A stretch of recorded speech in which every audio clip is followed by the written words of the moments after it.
Osée chapitre 1. Qu'est-ce que Dieu dit à Osée? Dieu dit à Osée de faire quelque chose qui est un grand crime, qui est un grand péché, comme on a vu. Qu'est-ce que nous voyons? La parole de Dieu est adressée à Osée. Verset 1. La parole de l'Éternel, c'est Osée qui parle. La parole de l'Éternel qui fut adressée à Osée, fils de Béri, au temps de Zias, de Jotam, d'Achias, d'Ézéchias, roi de Juda, et au temps de Jéroboam, fils de Joas, roi d'Israël. Qu'est-ce qu'on voit ici, mes frères et sœurs? C'est que ces rois sont des rois qui livraient Israël à une abominable prostitution. C'était des rois qui livraient Israël à la prostitution. Et avant cela, de lire cette histoire, restons toujours sur Osée. Je vais aussi ouvrir une parenthèse avec comment certains patriarches ont eu le cœur affligé. Et parce que leurs enfants ont pris des femmes étrangères. Et ça nous renvoie aussi à Genèse, comme on a vu Abraham. Pour vous qui n'avez pas étudié le livre de Genèse avec nous, allez suivre cette étude approfondie, verset après verset du livre de Genèse. Ça a environ une trentaine de sections. On a étudié tous les 50 chapitres de Genèse, verset après verset, de manière approfondie. Et notez tout simplement, pour que cet enseignement soit un peu plus complet, on a par exemple la Genèse chapitre 24, verset 3, où Abraham fait jurer, il dit à son serviteur de poser la main sur la partie intérieure de sa cuisse.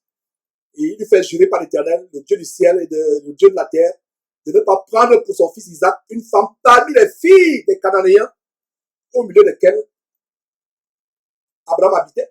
Donc nous aussi chrétiens, Canaan, les filles cananéennes, c'est les filles du monde ou les non-chrétiennes, ou les fausses chrétiennes. Donc nous ne pouvons pas prendre une femme pour notre enfant. Sauf si mon fils se rebelle, je ne prendrai jamais une fille pour mon fils au milieu des non-chrétiens. Pas possible. Je suis fils d'Abraham. Abraham est le père des chrétiens, le père de la foi. Je suis des classes d'Abraham. Abraham dit, je ne peux pas permettre, jure, il dit à son serviteur, mets ta main sur la partie intime de mon corps, l'intérieur de ma cuisse. Jure-moi que tu ne prendras pas pour Isaac. Pour Isaac, une femme parmi les Cananéennes. Canaan, ici, c'est la figure, le style du monde. Prendre maintenant une femme pour un chrétien du monde. Canaan, c'est le monde. Et nous voyons toujours à Genèse chapitre 24, verset 37, quand le serviteur arrive chez les parents de Rebecca. Il dit, mon Seigneur a fait jurer en disant, tu ne prendras pas pour mon fils une femme parmi les filles des Cananéens. Et plus tard, quand Rebecca devient elle-même mère, plus tard, de longues années plus tard, elle est mariée à Isaac. Qu'est-ce qu'elle dit en Genèse chapitre 24, Genèse chapitre 24, verset 37, elle dit, Genèse chapitre 27, verset 46, excusez-moi. Plus tard, Genèse chapitre 27, verset 46. Rebecca dit à Isaac, je suis dégoûté de la vie à cause des filles de Heth. Si Jacob prend une femme comme celle-ci, parmi les filles de Heth, parmi les filles du pays, à quoi me sert la vie? Voilà la lignée des vrais chrétiens. Je veux dire, c'est de là où vient la lignée des chrétiens, la lignée des croyants. Elle était dégoûtée. Parce qu'Isaü, plutôt, pas Isaïe, Ismaël, lui, il avait pris des femmes,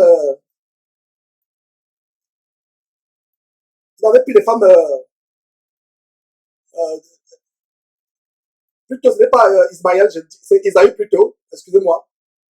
Isaïe avait pris des femmes étrangères, les filles de Heth, ou Heth, je vais plutôt parler en anglais, en français, Heth. Isaïe n'était pas comme Jacob. Jacob était obéissant. C'est vrai que Jacob s'est aussi empressé, comme on a vu, on a étudié profondément. Mais Rebecca dit à son mari Isaac, il ne faut pas que Jacob soit comme Ésaü son frère. Et nous voyons dans Genèse chapitre 28 aussi, au verset 1, comment Isaac appela Jacob, son fils, le bénit et lui donna cet ordre. Tu ne prendras pas une femme parmi les filles de Canaan. Note, voyez. Genèse chapitre 28, verset 2, toujours, lève-toi et va à Padan Aram, à la maison de Bethuel, père de ta mère, et prends-y une femme d'entre les filles de Laban, ton frère, les filles parmi la lignée de Dieu, la lignée des croyants, etc., etc. Vous pouvez lire dans tout le chapitre, mes frères. Et on voit comment au verset 8 de Genèse chapitre 28,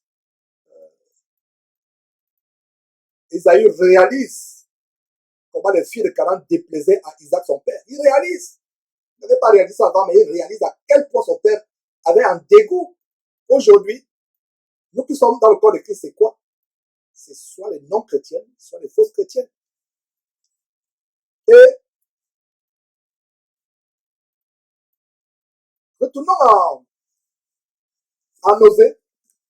La parole de l'Éternel qui fut adressée à Osée, fils de Béri, au temps d'Ozias, de Jotam, d'Achias, d'Ézéchias, roi de Juda, au temps de Jéroboam, fils de Joas, roi d'Israël.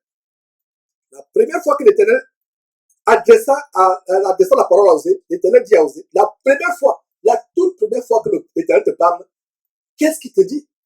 Il ne te dit pas que tu auras un grand ministère en Israël ou en Juda. Il te dit quelque chose de terrifiant. Qu'est-ce qu'il te dit? Va, prends une femme prostituée et des enfants de prostitution, car le pays est prostitué. Il abandonne l'Éternel. Le grand mot dans ce verset, c'est car, C-A-R. Voilà la raison. Voilà ce que je vous ai promis en début d'enseignement. Aussi simple que ça. Aussi simple que ça. Va prendre une femme prostituée et les enfants de prostitution, car le pays est rempli de prostitution. Il a dit, car le pays est saint, Dieu est merveilleux. Dieu donne l'explication parce que la prostitution, c'était un grand crime. Lisez seulement Deutéronome. Prenez une parenthèse, notez cela en parenthèse, s'il vous plaît, restons sur Osée. Deutéronome chapitre 23, verset 17, il a dit quoi? Il n'y aura aucune prostituée parmi les filles d'Israël. Il n'y aura aucun prostitué parmi les fils d'Israël. Donc il y avait les prostituées et les prostituées. Prostituées et prostituées. Est-ce que vous saviez qu'il y avait en Israël des prostituées et prostituées? Donc même les hommes se prostituaient en faisant la sodomie avec d'autres hommes. Ou en faisant payer les rapports sexuels par d'autres femmes ou par d'autres hommes. Donc dans la Bible, au cas où vous ne le saviez pas, les prostituées, ce n'est pas seulement des femmes. Donc, Deutéronome chapitre 23, verset 17 dit, il n'y aura aucune prostituée, un mieux à la fin, parmi les filles d'Israël.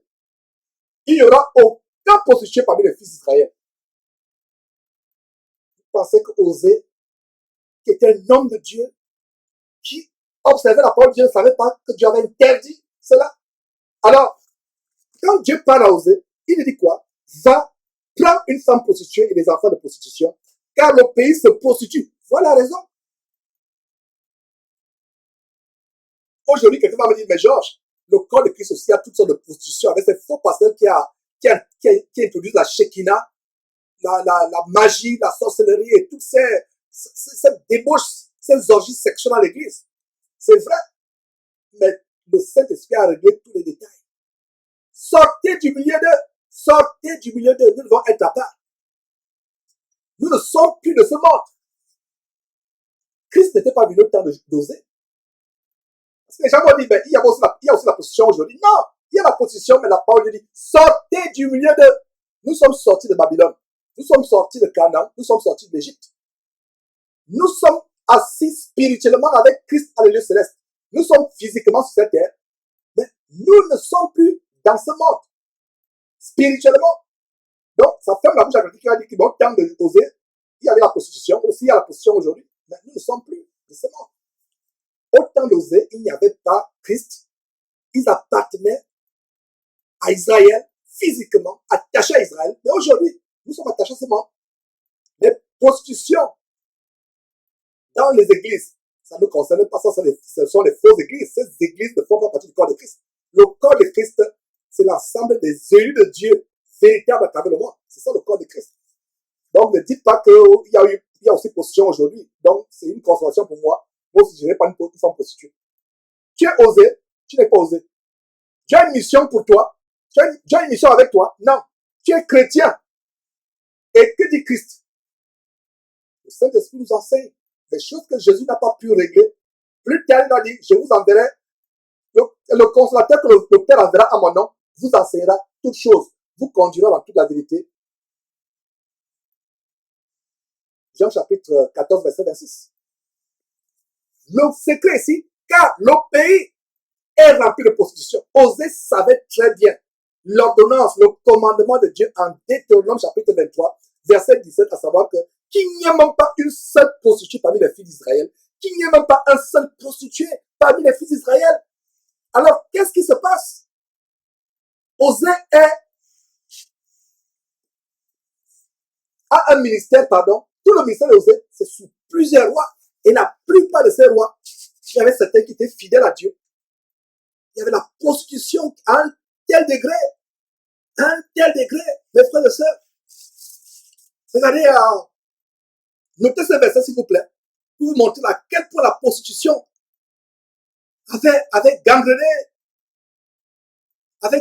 Israël. Nous commençons à 1 roi, notez tout simplement, restons sur ce passage d'Osée, notez tout simplement. 1 roi chapitre 14, verset 24, il a dit, il y eut même des prostituées dans le pays, ils imitaient les abominations, ils imitaient toutes les abominations des nations que l'Éternel avait chassées devant les enfants d'Israël. Ils imitaient à 1 roi chapitre 14, verset 24. Et ça, c'est au temps de Roboam. Au temps de Roboam qui était le fils de Salomon, qui régna sur Juda. Regardez comment, à son moment, il y avait de la prostitution en Israël. Terrible.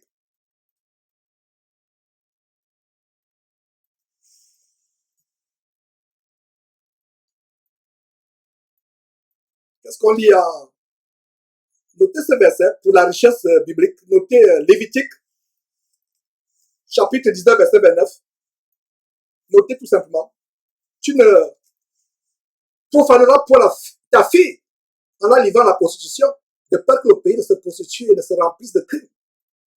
Tu le lis, même le mot prostitution au milieu des chrétiens, mais c'est un mot infâme. C'est un mot qui n'a pas lieu d'être. Même le mot prostitution. Lévitique chapitre 19, verset 29 dit, tu ne profaneras point ta fille en la livrant à la prostitution. Aujourd'hui, qu'est-ce que les parents font? Font que dans les pays africains, généralement, la famille est pauvre, on envoie la jeune fille, 13 ans, 14 ans, aller coucher avec les hommes riches pour amener de l'argent. Le papa proxénète, maman proxénète. Maman proxénète, papa proxénète. C'est ça, ce qui se passe, Lévitique chapitre 19, verset 29. Deutéronome chapitre 22, verset 21. On fera sortir la jeune femme à l'entrée de la maison de son père. Elle sera lapidée dans les gens de la ville. Et elle mourra. Pourquoi?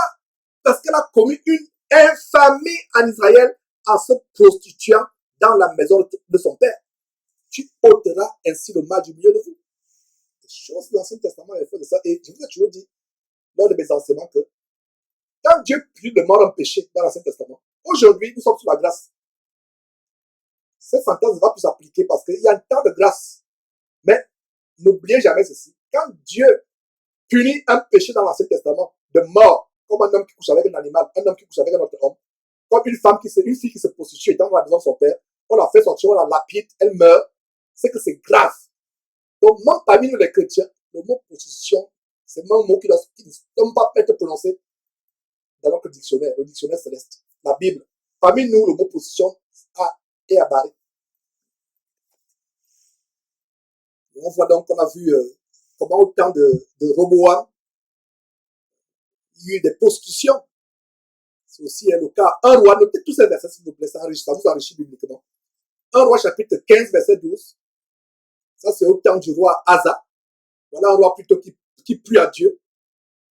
Contrairement au roi Roboam qui cautionnait la prostitution. Comme on vient de dire dans 1 roi chapitre 14, verset 24. Le roi Asa, lui, plutôt, à 1 roi chapitre 15, verset 12, qu'est-ce qu'il fit? Il ôta les prostituées et il fit disparaître toutes les idoles de ses pères que ses pères avaient faites. Alors, ce roi qui fait disparaître les prostituées, et Dieu envoie un prophète plus tard à prendre une prostituée. C'est pourquoi? Parce que le royaume était plein de prostitution. Toujours dans 1 roi chapitre 22, verset 46.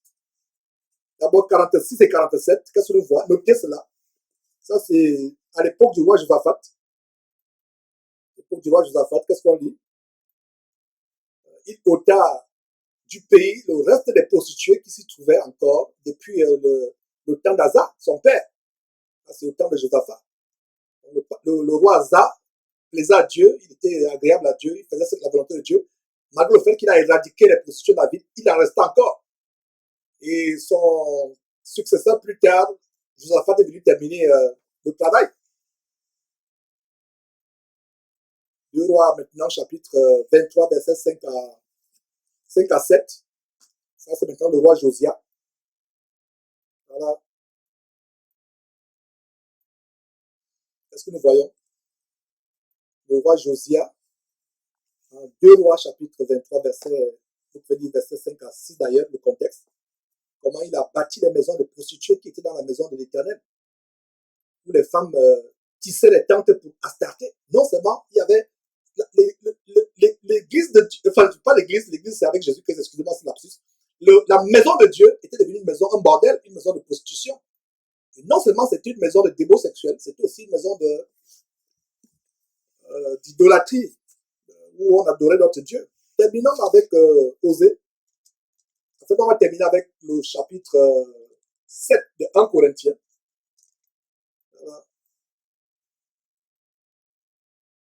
On va voir une femme prostituée et des enfants de prostitution.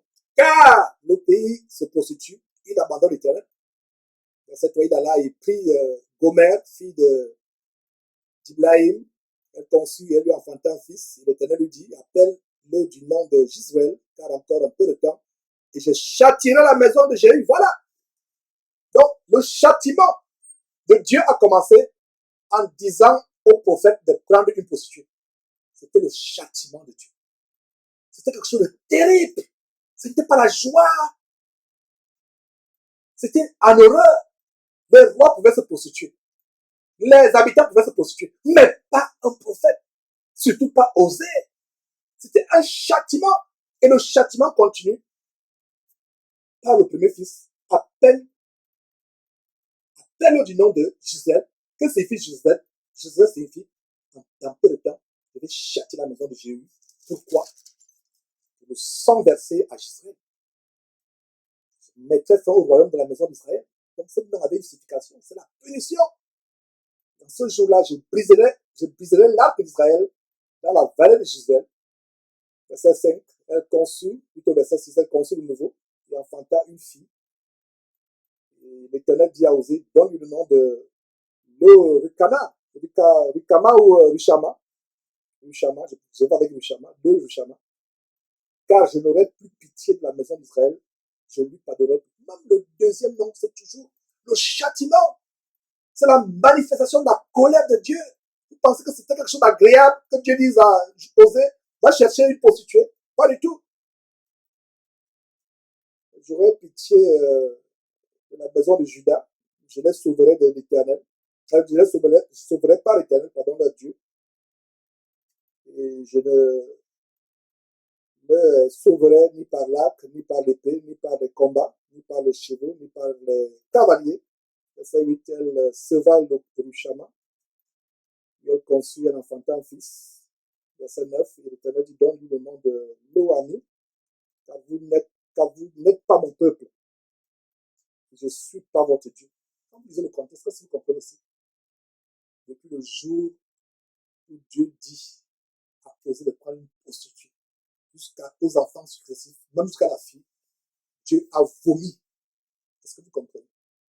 J'espère qu'à ce niveau, c'est clair, mes frères et sœurs. C'est un plaisir de vous montrer cette chose. Il n'y a pas plus grande chose à dire. Sinon, faisons tellement attention. Dieu a horreur de la prostitution. Et s'il y a un passage sur lequel il faut finir, mes frères, c'est le passage où l'apôtre Paul a reçu des questions concernant le mariage. Vous pouvez lire ça par vous-même, attentivement. Lisez par vous-même attentivement 1 Corinthiens chapitre 7. Et il y a des questions par rapport au mariage. On va vous édifier. Et s'il y a des questions, des doutes qui subsistent, des points d'ombre qui subsistent, envoyez des questions. Comme je vous ai dit au début, personne n'a le monopole de la connaissance biblique. Si un chrétien se lève, dit qu'il a le monopole de la connaissance, il sait tout dans la Bible, c'est même la preuve qu'il ne sait pas. Fuyez-le. Si vous rencontrez un frère en assis qui se bombe le visage, qui dit je connais tout dans la Bible, fuyez-le. Nous ne connaissons qu'en partie. Et si nous sommes dans quelque autre avis, l'Esprit nous édifiera. Nous examinons la parole de Dieu ensemble. Dans le chapitre 1, c'est un chapitre en entier consacré sur les questions sur le mariage. Et il y a un détail qui saute à l'œil à la fin du chapitre 7, où l'Éternel dit, s'il faut se marier, il faut que ce soit dans le Seigneur. C'est une grande révélation dans 1 Corinthiens chapitre 38. Vous ne pouvez pas comprendre le chapitre 38 si vous ne lisez pas tout le contexte. Donc, une femme est liée aussi longtemps que son mari est vivant. Mais si le mari meurt, elle est libre de se marier à qui elle veut, seulement que ce soit le Seigneur. Que ce soit dans comment? Dans le Seigneur. Voilà la révélation que une femme chrétienne qui craint Dieu, vertueuse, pieuse, modeste, sanctifiée, qui craint Dieu, si son mari meurt, elle est libre de se marier à qui elle veut. Mais, un incroyant, non. Dans le Seigneur. Dans le Seigneur, ça veut dire qu'elle se marie avec un frère en Christ. Quelqu'un me dit que je ne comprends pas bien ce verset 39. Est-ce que vous comprenez? Qu'elle se marie dans le Seigneur. Dans le Seigneur. C'est-à-dire que elle était mariée, son mari meurt. La Bible dit non. Si elle se marie, elle se remarie. Elle ne pêche pas. Elle doit pécher si ce n'est pas dans le Seigneur. Et dans le Seigneur, c'est quoi? Elle se marie en Christ, avec un frère en Christ. C'est-à-dire un chrétien, vrai chrétien. Pas un non-chrétien ou un faux chrétien. Que ce soit dans le Seigneur. Parce que les non-chrétiens ne sont pas dans le Seigneur. Les faux chrétiens ne sont pas dans le Seigneur.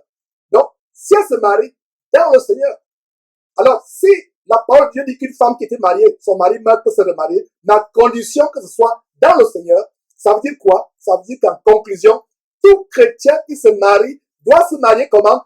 Dans le Seigneur, pas hors du Seigneur. Si quelqu'un veut se marier hors du Seigneur, ça c'est risque et péril. Et concernant Osée, est-ce que la Bible nous dit que la femme d'Osée a changé? Si vous trouvez ce verset, envoyez-moi ce verset. Dans tout le chapitre d'Osée, allez lire ce chapitre. Est-ce qu'il a dit que la femme d'Osée est devenue une croyante? Non, il n'a pas dit cela.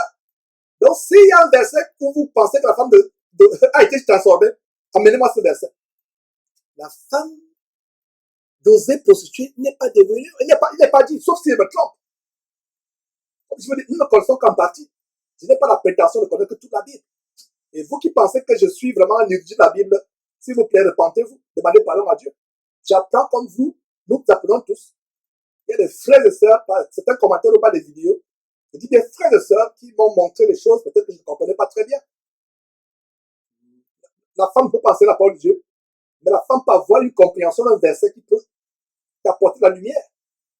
Bien qu'elle n'ait pas l'autorité de se lever et d'enseigner, elle peut te dire comment elle a compris un verset. Elle t'expliquer comment elle a compris un verset. Elle dit, waouh, ça, je n'avais pas compris ça de cette manière, c'est édifiant. Il y a des commentaires qui m'ont édifié. Donc, allez me montrer comment la femme de José est devenue chrétienne plus tard. C'est un risque. Je reprends ce que j'ai dit au début en conclusion. En conclusion, je reprends ce que j'ai dit au début en disant que ne bâtissez pas la saine doctrine sur des exceptions dans la Bible. Et dans tout le peuple d'Israël, Osée fut le seul cas où Dieu a ordonné soit à un roi, soit à un juge, soit à un prophète, soit à un sacrificateur d'aller prendre une prostituée. On a vu comment les sacrificateurs, on a vu ça à Esdras, comment les sacrificateurs se sont alliés un jour fixe. Ils ont renvoyé leurs femmes à Esdras chapitre 10. On a vu cela. Osée, c'est le seul exemple dans toute l'histoire du peuple de Dieu depuis Adam et Ève. Le seul exemple. Et pourquoi? Le peuple rebelle d'Israël avait dépassé Dieu par sa rébellion. Dieu était dépassé entre guillemets. Rien ne peut dépasser Dieu, excusez-moi, je parle humainement parlant. Ne me comprenez pas mal. Dieu était vraiment dépassé. Quels enfants rebelles? Jusqu'à quand devrais-je vous supporter? Disait Dieu. Puisque vous avez la prostitution, je vais vous rassasier de prostitution. Osez, en commençant par toi, va leur donner ce qu'ils veulent. Pas une femme prostituée. C'est un scandale en Israël, si vous ne le savez pas. Lisez tout Osée tranquillement. Vous allez comprendre. Est-ce que la femme est devenue pieuse par la suite? Est-ce qu'il vous a dit, il a dit que la femme est devenue comme Sarah? Elle était devenue un exemple? Pas du tout. Du moins, montrez-moi ce verset. Alors, regardez le verset en 1 Corinthiens chapitre 7, verset 39, qui donne une révélation comment ce n'est que dans le Seigneur qu'on peut se marier. Parce que Dieu dit, par le Saint-Esprit, à travers l'apôtre Paul, qu'une femme veuve, si son mari meurt, elle est libre de se marier, mais à condition que ce soit dans le Seigneur, parce que c'est déjà une chrétienne. Hors du Seigneur, c'est un péché sur la base de 2 Corinthiens, chapitre 14, chapitre 6, verset 14, 2 Corinthiens, chapitre 6, verset 14, qui dit, ne vous mettez pas avec les infidèles sous un joug étranger. J'espère, mes frères, que cet enseignement aujourd'hui, improvisé, a apporté beaucoup d'éclairage, a dissipé beaucoup de confusion. Et j'espère que certaines sœurs, faibles dans la chair, ne sont pas hâtées pour faire des promesses à ce non-chrétien ou ce faux chrétien qui les harcelait depuis les jours. J'espère que des frères ne sont pas hâtés pour aller faire des promesses d'engagement, se marier avec une non-chrétienne, une fausse chrétienne qu'ils convoitaient, entre guillemets. J'espère cela, mes frères et sœurs. Si vous voulez vous marier, que ce soit dans le Seigneur, parce qu'un homme qui prend le risque d'aller épouser un homme chrétien, je précise un homme chrétien, vrai chrétien, qui prend le risque d'aller épouser une prostituée ou une non-chrétienne, une fausse chrétienne, court un risque.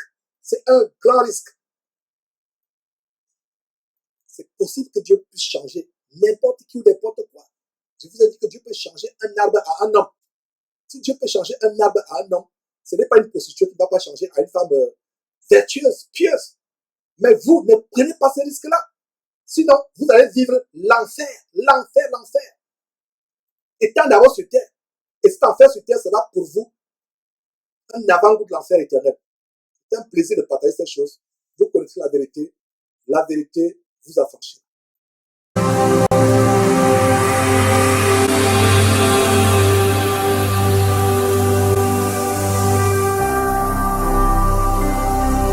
Jésus-Christ TV, vous connaîtrez la vérité et la vérité vous affranchira.